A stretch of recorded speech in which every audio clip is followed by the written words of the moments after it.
Oi gente, tudo bem? Nosso segundo vídeo de 2018 e o assunto não poderia ser outro, as nossas metas de leitura.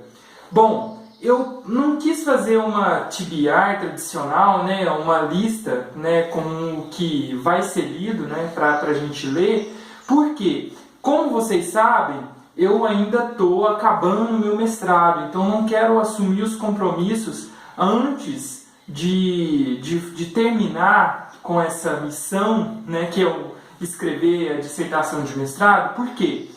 Bom, como o mestrado, principalmente agora na reta final, me consome muito tempo, eu não vou poder fazer uma lista muito ambiciosa, ou mesmo nem tanto de ser ambiciosa, mas uma lista que seja conforme o que eu desejo ler. Então, eu vou compartilhar com vocês um pouco das minhas leituras para esse mês. São leituras que não têm a ver com o mestrado, são leituras que eu escolhi fazer.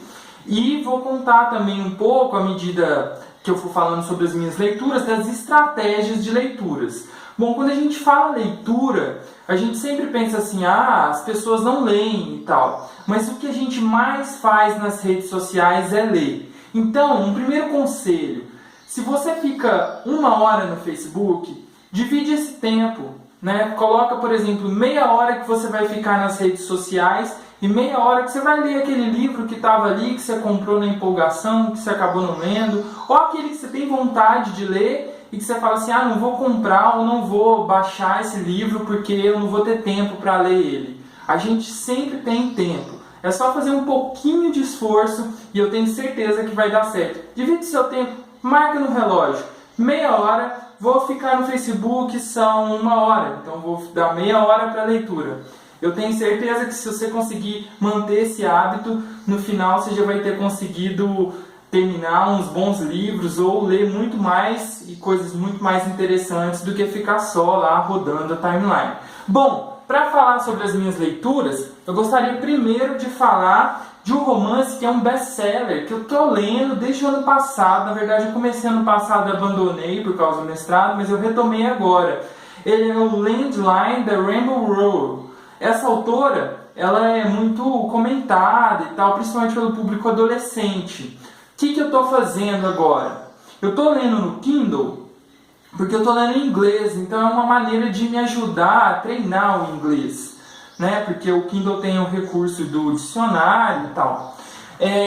Então é uma modalidade de leitura que ela me demanda um certo tempo, um esforço, porque embora eu tenha uma certa facilidade com o inglês, eu tenho às vezes que procurar palavras no dicionário, mas como está tudo já colocado ali no Kindle, é só tocar na palavra, então é muito mais fácil para mim nessa parte, né? E é uma leitura que eu não me preocupo tanto em pegar conceitos e tal, uma leitura leve, entretenimento mesmo, né? É um best-seller, não é um livro que exige muito de mim. Embora, como é em inglês, esse livro tem uma pegada que acaba me ajudando a treinar o inglês e exige um pouquinho de mim. É que o livro conta a história de uma moça que está vivendo uns problemas no relacionamento e ela acha um telefone, a George acha um telefone e ela começa a conversar com o marido, só que não no tempo presente, no passado. Então, várias vezes a narrativa está no presente, várias vezes ela está no passado,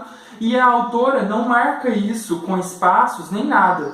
Você mesmo, ao longo da escrita, tem que da leitura, que se localiza através da escrita dela, você mais ou menos se localiza. Não, isso já aconteceu. Não, isso não aconteceu. É meio louco, eu achei meio estranho no começo, mas agora eu estou no capítulo 6, eu li mais ou menos uns 15% do livro, de acordo com a porcentagem fornecida pelo Kindle, então eu acho que vai ser bem legal essa parte. O outro livro que eu estou lendo, ele não é de ficção. É um livro que foi muito debatido entre o pessoal das ciências sociais, ciências humanas, que é esse A Elite do Atraso, de Gessé Souza. Esse livro ele é legal porque ele propõe uma interpretação de Brasil diferente da interpretação dominante, que é aquela interpretação que vem desde o Gilberto Freire, passando por Sérgio Buarque de Holanda e o Raimundo Faoro também, e vários outros, né? Sérgio da Mata e tal, Roberto da Mata. Sérgio da Mata foi um professor que eu tive. Eu sempre leio da Mata e penso Sérgio. Bom, o que eu acho desse livro? Estou achando até o momento. É uma leitura que tem um excesso de informação, embora é para o grande público, ele tenta meio que traduzir esses pensadores, o Faoro, o Sérgio Buarque de Holanda, o Gilberto Freire, para poder sustentar a leitura que ele faz, que a corrupção não é o grande problema do Brasil, mas sim a escravidão, e aí ele faz um nexo para poder mostrar, desde o passado até hoje, como que isso subsiste. É legal esse tipo de leitura, me abre muito leque de possibilidades, para além da polêmica e dos exageros retóricos do Gessé, que às vezes eu acho que ele pega um pouco pesado ali, força um pouco a barra, mas enfim, não vou fazer crítica do livro antes de acabar, não é mesmo? Eu acho que eu estou aprendendo muito com esse livro, está muito gostoso ler ele, é prazeroso porque ele é um escritor, um professor universitário que está escrevendo para o grande público, tem uma proposição de transmitir uma mensagem, sobretudo política, né, sobre como ele acha que a interpretação dominante no Brasil é errada e quais as consequências dessa interpretação dominante. Então, para esse mês, eu vou ficar com essas duas leituras só. A gente sabe que há vários tipos de leitura, né? Essa que eu estou fazendo do Gessé, por exemplo, é uma leitura um tanto crítica, então ela demanda que eu às vezes anote algumas coisas, pense em outros textos, então ela demanda um esforço cognitivo diferente de estar lendo um romance, como por exemplo o Landline, que eu fico só aproveitando a história, fluindo, no máximo aprendo vocabulário. Claro que a gente sempre tem um mínimo de atividade crítica e um mínimo de prazer misturado nas duas, mas eu gosto de pensar que a gente tem três tipos de leituras, né? A leitura de entretenimento, de prazer, né? Quando você lê um livro, um romance, alguma coisa que você quer. Um livro, uma leitura mais crítica, que é quando você lê alguma coisa relacionada a um embate de ideias, não é mesmo? E a leitura pragmática, que às vezes ficou meio conhecida como leitura dinâmica, que é quando você lê um texto ou um manual de instruções ou, por exemplo, um contrato, tentando localizar informação específica. Então você passa o olho ali rapidinho por algumas coisas, localiza o que você precisa e pronto.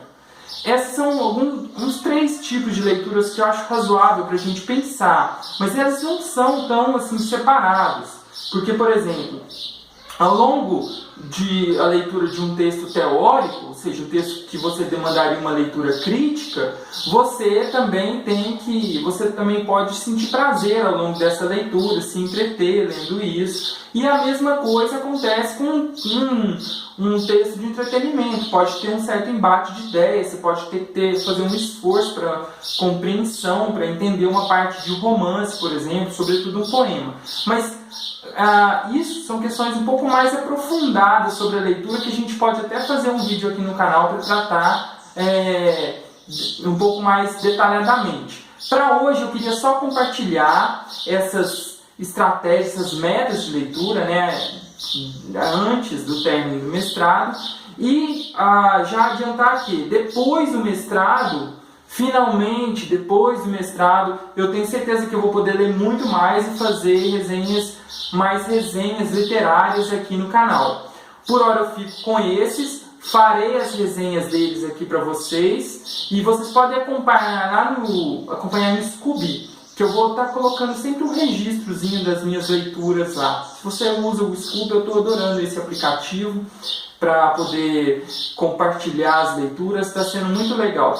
Não se esqueça de ativar o sininho, de deixar o seu like, porque me ajuda, e de se inscrever no canal se você é novo por aqui. Muito obrigado, valeu!